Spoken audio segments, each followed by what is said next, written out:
નમસ્કાર દર્શક મિત્રો, મની નાઈનના વિશેષ કાર્યક્રમ સ્ટોક સેન્ટરમાં આપનું સ્વાગત છે.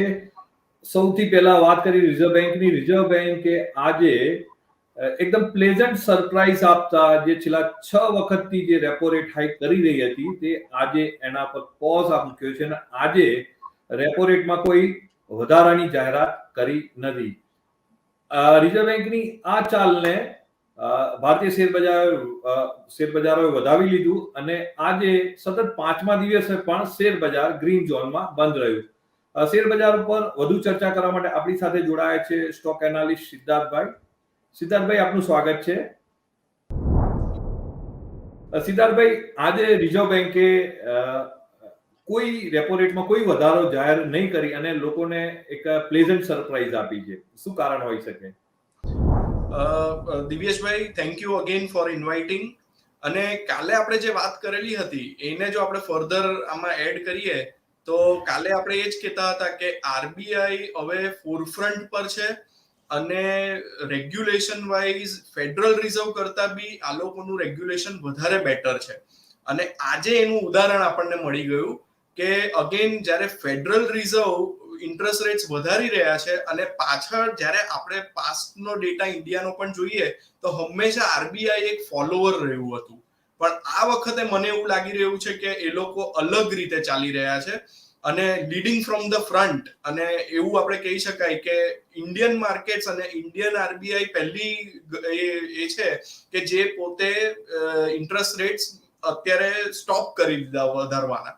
એટલે આ ફર્સ્ટ કન્ટ્રી છે આખા વર્લ્ડમાં, કારણ કે બધે જ અત્યારે હોકી સ્ટેટમેન્ટ્સ અને ઇન્ટરેસ્ટ રેટ વધારવાની જ વાતો ચાલતી હતી. પણ આરબીઆઈ અગેન ડેટા જોઈને અને પોતે એ લોકોને એવું લાગી રહ્યું છે કે ઇન્ફ્લેશન આપણે કંટ્રોલમાં જ કરી શકીશું અને એટલે એ લોકોને એવું લાગી રહ્યું છે. અને આજે વોટિંગમાં પણ આપણે જોયું કે એમપીસીમાં 5માંથી 4 જણે વોટિંગ પોઝિટિવ કર્યું છે કે આપણે વધારવા નહીં જોઈએ.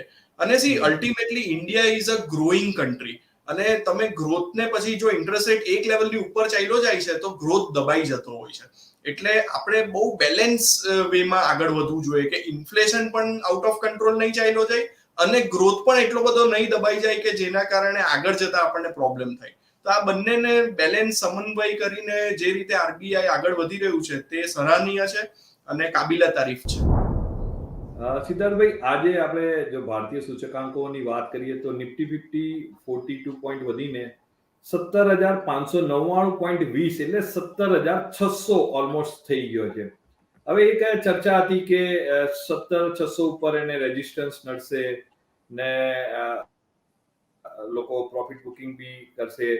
તો હવે અહીંથી તમે જે છે એ નિફ્ટીની ચાલ કઈ દિશામાં અને ક્યાં સુધી તમે જોઈ રહ્યા છો? સી અગેન મને એવું લાગી રહ્યું છે કે અત્યારે એપ્રિલ મહિનાથી એફઆઈઆઈ એ પણ પોતાનો ટ્રેન્ડ બદલેલો છે અને ગઈકાલે બી એફઆઈઆઈ મોર ધેન 800 કરોડનું બાઇંગ કરેલું હતું. અને આજે પણ મારું એવું માનવું છે કે આજના ફિગર્સ પણ પોઝિટિવ જ આવવા જોઈએ એફઆઈઆઈ દ્વારા. એટલે જો એફઆઈઆઈ નો ટ્રેન્ડ આ રીતે ચેન્જ થયો હોય, રિવર્સ થયો હોય અને ગ્લોબલ માર્કેટ થોડુંક અત્યારે શાંત હોય અને અપમૂવ તરફ દેખાતું હોય તો આપણી માર્કેટ અહીંયાથી વધારે સારું કરશે. અને જે માર્ચ એન્ડમાં આપણી overall breath of the market પણ બહુ ખરાબ થઈ ગઈ હતી તે એપ્રિલમાં બહુ એબ્રપ્ટલી ને બહુ સારી રીતે સુધરી ગઈ છે. એટલે આ મોમેન્ટમ અત્યારે ચાલુ રહી એવું લાગી રહ્યું છે. બીજું કે અત્યારે જે બધા Q4 ના અપડેટ્સ આવી રહ્યા છે, અત્યારે 10 મિનિટ પહેલા હું જોતો તો ટાઇટને અપડેટ આપ્યું. એ લોકોએ જ્વેલરીમાં 23% નો યર ઓન યર ગ્રોથ કર્યો છે on a very high base. એટલે સી ટાઇટન જે જ્વેલરી છે તે ડિસ્ક્રિશનરી કન્ઝમ્પશનની કંપની છે. એટલે ડિસ્ક્રિશનરી કન્ઝમ્પશન એટલે એવું કન્ઝમ્પશન કે જે લોકોને નેસેસિટી નથી, અસેન્શિયલ નથી અને તો પણ જો 23% યર ઓન યર ગ્રોથ આપી શકતી હોય તો એ બહુ સારું કહેવાય. અને આવા ખરાબ કન્ડિશન્સમાં જ્યારે ગ્લોબલ મેક્રો ઇકોનોમિક ફેક્ટર્સ આટલા ખરાબ હોય એમાં જો ઇન્ડિયન કોર્પોરેટ્સ આટલો સારો પ્રોફિટેબિલિટી બતાવી શકતી હોય, સેલ્સ ગ્રોથ બતાવી શકતી હોય તો મને એવું લાગે છે કે માર્કેટ હેઝ ટુ ટર્ન નાઉ અને અહીંયાથી આપણે લીડિંગ ફ્રોમ ધ ફ્રન્ટ કરીશું એવું મને લાગી રહ્યું છે. તો આપનું જે કહેવું છે એમ કહી શકાય કે ઇન્ડિયન્સની પર્ચેસિંગ પાવર વધ્યો છે, જે તમે આજે આંકડા બતાવ્યા એના પરથી એવું કહી શકાય? રાઈટ. ઇન્ડિયામાં છે ને કોવિડ પછી આપણે કે શેપ રિકવરી જોઈ છે. કે શેપ રિકવરી એટલે શું કે જે હાયર મિડલ ક્લાસ છે, જે એલિટ ક્લાસ છે, એ લોકોને ઇન્ફ્લેશન નથી નડ્યું અને એ સેગમેન્ટને જે કેટર કરે છે એટલે high end luxury cars, high end luxury watches, પછી લક્ઝરી જ્વેલરી, એ બધાનું કન્ઝમ્પશન બહુ સારું રહ્યું છે. ત્યાં પરચેસિંગ પાવર બહુ સારો રહ્યો છે. But when it comes to middle class અને લોઅર મિડલ ક્લાસ, એ લોકોને ઇન્ફ્લેશનનો માર પડ્યો છે અને એટલે જે કંપનીઓ એ સેગમેન્ટને કેટર કરે છે ત્યાં એ લોકોનો સેલ્સ ગ્રોથ દબાયો છે. એટલે ફોર એક્ઝામ્પલ એફએમસીજી કંપનીઝ, તો એ લોકોનો વોલ્યુમ ગ્રોથ જોઈએ એવો નથી આવ્યો, બલકે ઘણા તો નેગેટિવ વોલ્યુમ ગ્રોથ બી ગયો છે. એટલે આ રીતે ડિફરન્સિએશન થયું છે.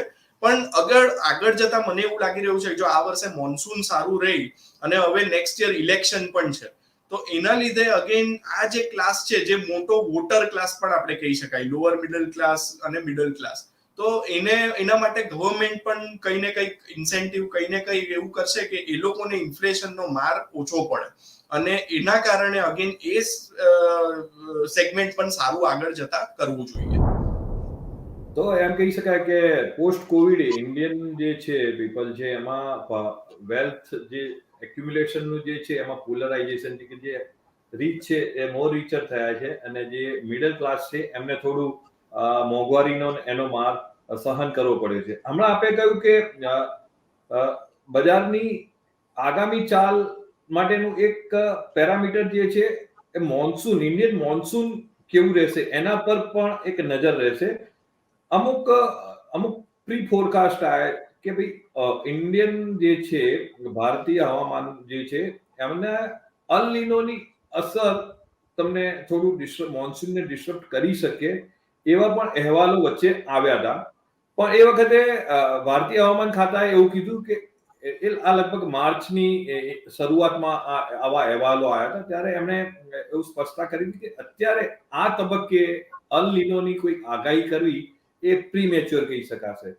એટલે હવે બજાર માટે જે વધારો જે છે એનું જે સ્પીડ છે એને કદાચ હવામાન ખાતા તરફથી જો કોઈ એવું પોઝિટિવ ક્લ્યુ આવે તો કદાચ આ સ્પીડ છે એ કદાચ એમાં એક્સિલરેશન આવી શકે એવું લાગે છે. રાઈટ. આમાં કેવું હોય છે કે જ્યારે પણ કોઈ પણ ન્યૂઝ માર્કેટને ખબર પડે છે તો માર્કેટ એને તરત જ ડિસ્કાઉન્ટ કરી દેતું હોય છે. એટલે જે તમે એલ નીનોની વાત કરી તે માર્ચ મહિનામાં આવેલું અને ત્યારે એ માર્કેટે સારું એવું ડિસ્કાઉન્ટ પણ કરી લીધું હશે. હવે એમાં જો કંઈ પોઝિટિવ આવે, જે તમે કીધું કે સારો વરસાદ રહી, જે માર્કેટે અત્યારે ડિસ્કાઉન્ટ નથી કર્યું, તો એ માર્કેટ માટે પોઝિટિવ રહેશે. સિદ્ધાર્થભાઈ, આજે તમે જુઓ તો લગભગ બધા સેક્ટર, બધા ઇન્ડાઇસીસ આજે પોઝિટિવ રહ્યા, પણ નિફ્ટી આઈટી સાહેબ આજે 212 પોઈન્ટ તૂટીને અને 28,764 ના સ્તરે બંધ રહ્યો. તો એનું શું કારણ હોઈ શકે છે? આઈટી સેક્ટર છે તે એક્સપોર્ટ ઓરિએન્ટેડ સેક્ટર છે અને ઇન્ડિયાની ઇકોનોમી પર એનું ડિપેન્ડન્સ નથી.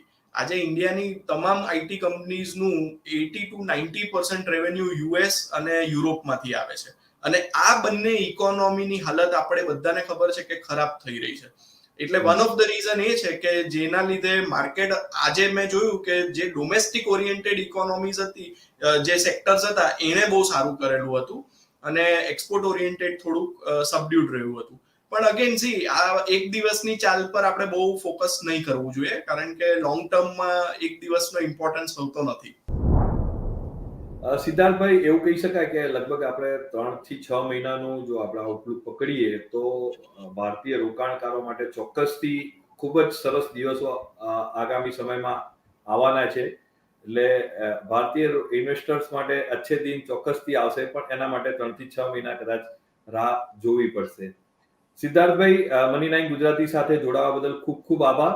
આવી જ રીતે રસપ્રદ માહિતી લઈને આપણે મની 9 ગુજરાતીના દર્શકોને મળતા રહીશું. ત્યાં સુધી રજા આપશો અને નમસ્કાર.